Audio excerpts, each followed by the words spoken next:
Chapter 2. On the third day, a wedding took place at Cana in Galilee. Jesus' mother was there, and Jesus and his disciples had also been invited to the wedding. When the wine was gone, Jesus' mother said to him, "They have no more wine." "Dear woman, why do you involve me?"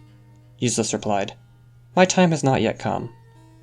His mother said to the servants, "Do whatever he tells you." Nearby stood 6 stone water jars, the kind used by the Jews for ceremonial washing, each holding from 20 to 30 gallons. Jesus said to the servants, "Fill the jars with water," so they filled them to the brim. Then he told them, "Now draw some out, and take it to the master of the banquet." They did so, and the master of the banquet tasted the water that had been turned into wine. He did not realize where it had come from, though the servants who had drawn the water knew. Then he called the bridegroom aside, and said, "Everyone brings out the choice wine first, and then the cheaper wine after the guests have had too much to drink, but you have saved the best till now." This, the first of his miraculous signs, Jesus performed at Cana in Galilee. He thus revealed his glory, and his disciples put their faith in him. After this he went down to Capernaum with his mother, and his brothers, and his disciples. There they stayed for a few days. When it was almost time for the Jewish Passover, Jesus went up to Jerusalem.